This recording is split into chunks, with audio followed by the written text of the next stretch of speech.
to the podcast. I'm Carrie Fitz, owner and broker of Carrie Fitz Real Estate here in Tuscaloosa, Alabama. Today, I'm super excited to welcome a very special guest, Natassia Perrine. She is the executive director of the Tuscaloosa Symphony Orchestra. Today, we will be talking about her, the symphony, and upcoming events that everyone is so looking forward to this year. It's going to be a very special year. Natassia, thank you so much for joining us today. I'm so happy that you're here. It's always a pleasure to be around you.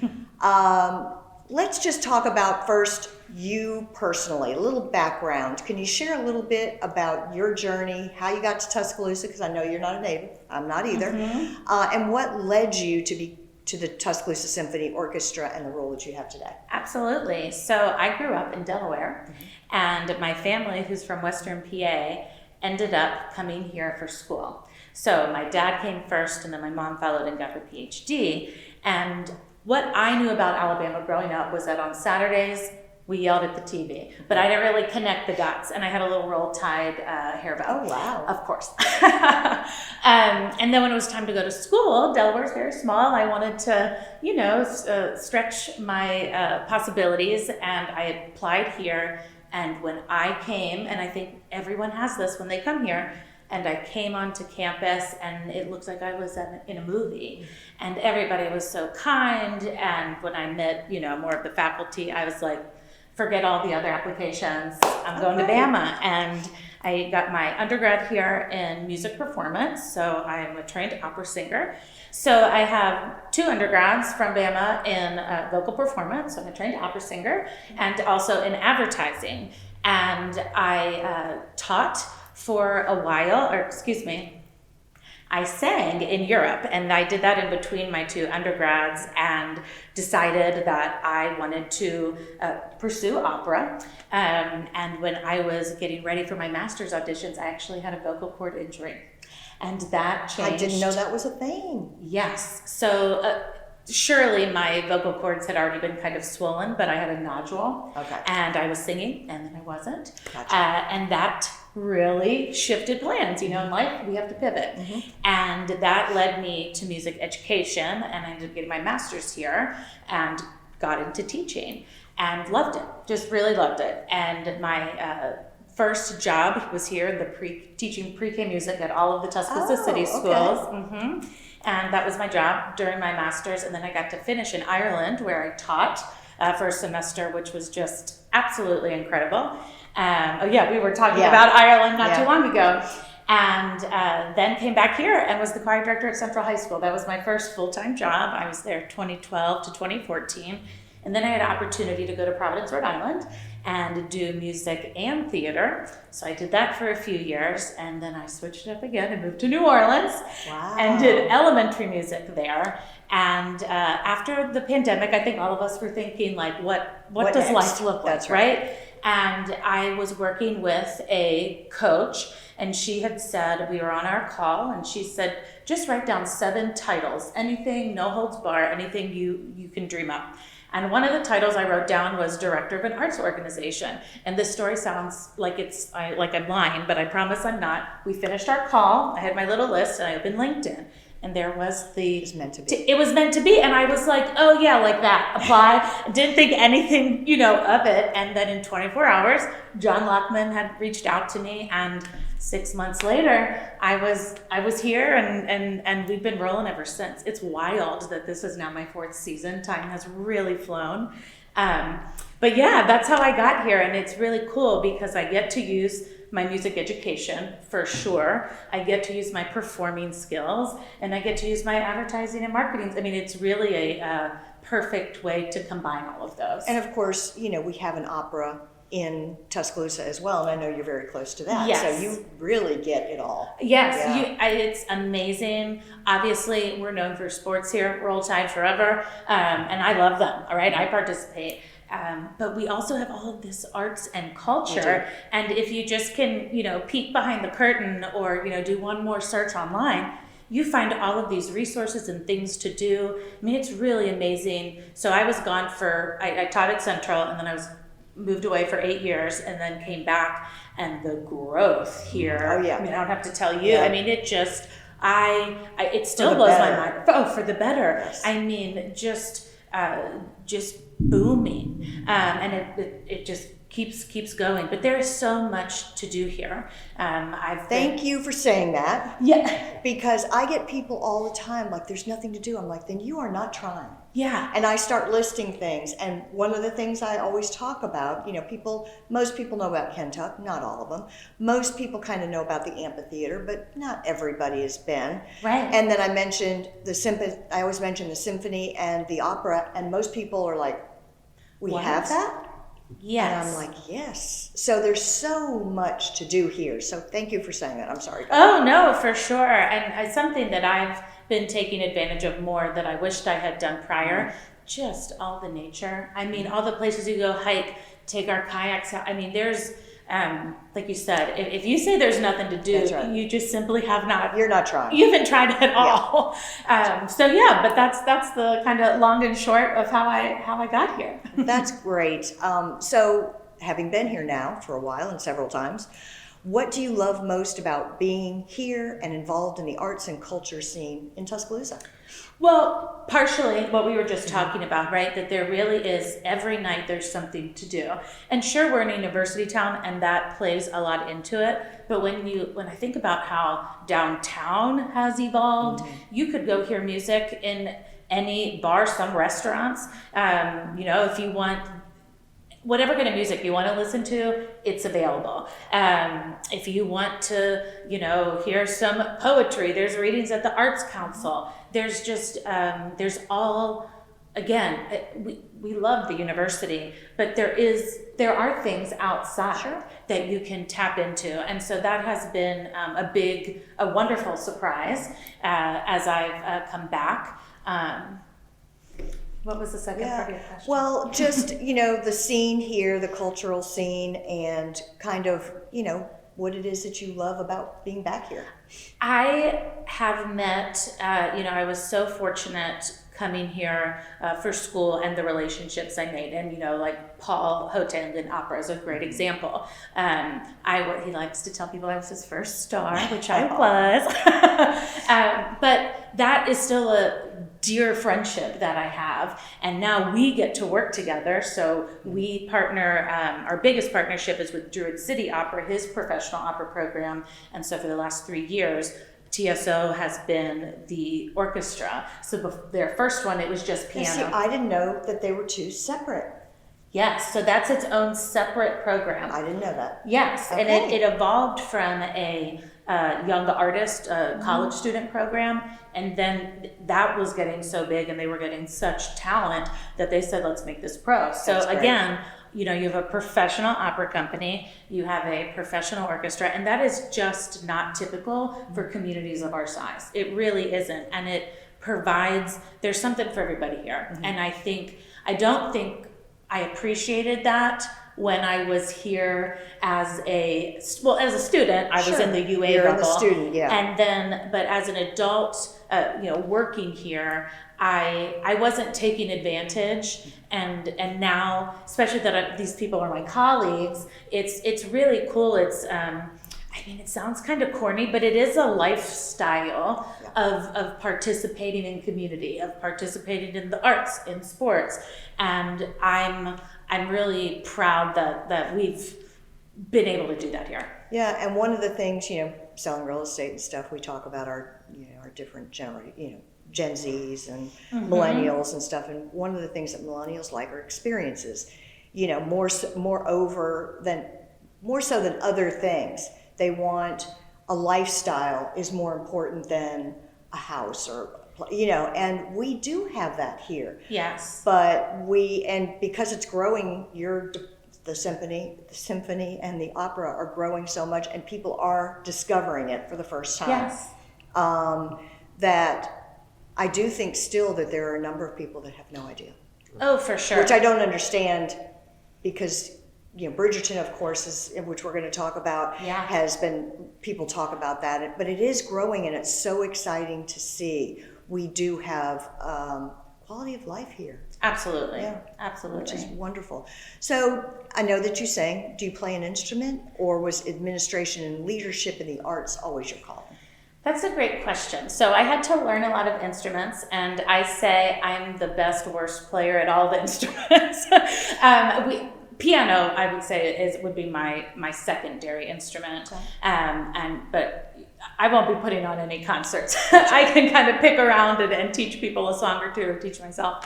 But yeah, what's so cool in this job, since my background was more vocal, opera, choir. Now in the instrumental world, there are so many similarities, of course, and I, studied down the hall from several of the people that are now my colleagues, which is so special. But I'm getting a whole new education, which is so cool. And like as we put on concerts, I have to study the music so that when I talk to people, I know what to tell them. Yeah. And I love learning, and so that has been a really cool facet of the job. And then seeing people that I essentially grew up, really looking up to, and now I get to work with them. There's always a moment in rehearsal where I'm taking a photo or I'm doing whatever, and it's like, oh my, this is really just happening right here. Mm-hmm. And that's what I tell folks here. What I think is so special about having a professional orchestra is that the people that are playing there are the people in line with you at Publix. Mm-hmm. They're the people you see at De Palma's on Friday night.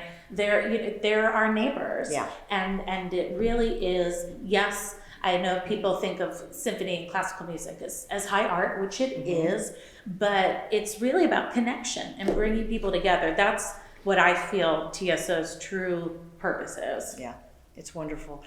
Okay, so about the symphony, for those who may not be as familiar, what makes, and you've touched on this, but really what makes the Tuscaloosa Symphony Orchestra so unique? In addition to having a pro orchestra here in our sized community, I believe what makes us unique is that TSO is not just about putting on a few concerts throughout the year. While they're fabulous, please come. But we're about getting in the community 365 days a year. We're about going to schools, community groups, and bringing people in. And, you have to, build it and they will come, but sometimes you got to go to that. That's right. And eventually, as we're growing, I think there will be, we're already starting to see with our audience growth, more people are coming. But I believe that's because we're being active in the community. Great. So how do you see the symphony's role in connecting the community through music?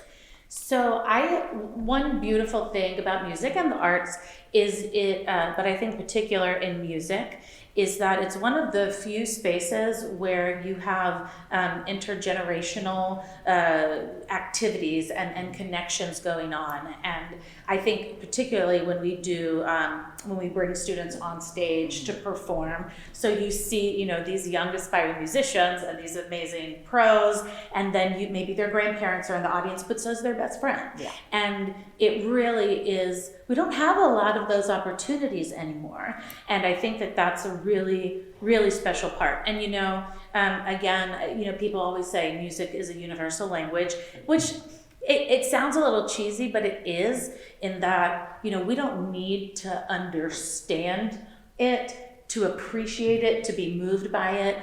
And I really think at the end of the day, it's about empathy and learning how to appreciate things. And if there's not a time where we need empathy, it's now. Mm-hmm. And so many times in history. Yes. Now is just another one. Yep. So let's talk about the upcoming concerts and performances, and what are you most excited about this season? Oh my goodness. Well, we have our season opener on Monday, September 22nd. I'm really thrilled for our soloist who's coming, Gabriel Martins. He is a young Brazilian-American artist. He's performed all over, won all kinds of accolades, and I'm trying to look at his bio. I don't think he's even 30 yet. He has really made a mark for himself.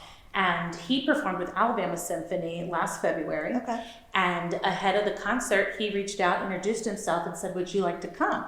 And it just so happened that, and I would have wanted to come anyway, but it just so happened that Adam Flatt, our maestro, wanted to do the Dvorak cello concerto. And he'd been waiting and waiting. He was like, I really want to do it this season. We had that conversation like a week before Gabriel reached out to me. I saw him at the end of that week on a Friday, and by Monday we were signed, sealed, delivered, and he was coming, and he's just electric. So I think that's going to be really special. Exciting. And I love, the age doesn't matter, but it is exciting to see young people performing. It's just like when we watch Alabama football, right? I mean, some of those kids are 18 years old. Yeah. And it's just. I think we forget that sometimes. They're children. They are children, Yeah. yes. So I think that's really special. We are doing 7 concerts this year, which is the first time we've done that since before COVID. So that's huge for us. What's typical? How many? 6. Okay, so typically we one. do That's 6, great. and one of those is a young person's concert. But this year we're doing Great. 7. And the extra concert that we're doing, well, we're actually doing a couple, bringing back a few things, but the extra one is a second chamber orchestra concert. And that just means smaller group, less musicians. And typically when you think of a chamber orchestra, you think of strings. And there are other instruments in there as well, but it's string predominant. Well, we're gonna do an all winds and brass chamber concert. And it's just different, and I love to try something different. Does different always work? No, but then you learn something and you do something better next time. Not that I think we will have an issue there, but what has been really cool to me is to see the musicians themselves being so excited, and the flutes and the clarinets and the trumpets, they get a lot of love, but maybe your trombones and tubas, they don't always get the same highlight, and so they are excited, and it's never before since I've been here have I gotten so much positive, excited feedback, and that how excited they are to play. And they're pros, right? They're going to do a fabulous job no matter what. But when they're excited, that's just going to bring the energy. That elevates it. Yes, absolutely. That's great. So you mentioned the fact that we have kids coming and doing a selection and a concert. So how does the symphony collaborate with schools and local organizations and the broader Tuscaloosa community? I know you give free tickets to some kids, so talk about that. How that and works, what else you do. absolutely. So historically, there was always a student rush ticket, and that's basically an hour before the show you can come get discounts. Okay. And that's great, but one piece of feedback I heard when I got here was that most of our principal musicians, first chair musicians, are professors at the School of Music here, and several of them were telling me like the kids just aren't coming to the TSO concerts, and certainly they're college students. And now they're required to go to things for School of Music, but this is different. And so it's like, well, but why? When I was here, I couldn't wait to go hear Susan Fleming do a recital or Paul do a recital, because they were our superstars, So I think there had to be a reframing on the musicians, and we've really tried to do that with social media, introducing them to people. But with the students, I thought, well, instead of a rush, what if we actually hand physical tickets to high school kids, to college kids, and because there's nothing like something in your hand. It's like, I'm not just like a casual, you could do this, but I have a ticket, I'm invited, I have a seat. And so that's what we started doing, and we go, myself and board members go into schools and try to build relationships with the administration, with the music faculty, and we give every musical ensemble, we deliver tickets to them. And so typically in a season, we give about 3,000 tickets away for schools specifically, and we found that about 1 in 4 kids are taking us up on that, which is pretty great. But then beyond that, if a parent wanted to come on Monday night and bring their child, that's still free. What you would do, you would call us at our office, and for every adult ticket purchased, you can reserve a free student ticket with it. That's great. So, actually, we got to find another way to track that because the number's bigger. That's right. That's right. And I know that when my older daughter's 36, she just had a birthday last week actually, but when she was little, I would it was just she and I, and we would come to the concerts. And Monday nights, and they started at 7 then, too. And I would bring her, and she was about 4 or 5 when I started bringing her, and it's a school night and it's later, so by about the intermission we left. Yeah. So we got our seats way in the corner somewhere because I don't want to not be there, when Sure. everybody comes back from their break. So we would do that, and we did that for years. And of course, as she got older, she stayed up. And now she buys her own season tickets. And she loves it. And it makes my heart so happy that Mine she too. has such an appreciation and love for this that started 30-something years ago. Yeah. It's great. It really is. Well, and that speaks to the exposure piece, That's right? right. You provided her with that opportunity so she could try it out. That's right. And that's whether you're a kid or an adult, come try it out. And what I tell families is exactly that strategy. Come for the first two pieces and leave at intermission, or even come to one piece. So it's just like building muscles, right? They have their attention has to grow, or we had a baby crying last year, and that happens. That's okay. We just took a break. Yeah. Just take a break and come. We want families. Yeah. We want children because we want stories like Chelsea, That's right. That's right. It's amazing. And she does. She loves it. Thank you so much, Natassia, for being here. I appreciate so much all that you do for the TSO in Tuscaloosa. Next week, we are going to be talking about Bridgerton, all things Bridgerton and the TSO. If you don't know what that is, make sure that you join us next week because it's pretty fabulous. You don't want to miss it. Thank you so much. Carry on. We'll see you soon.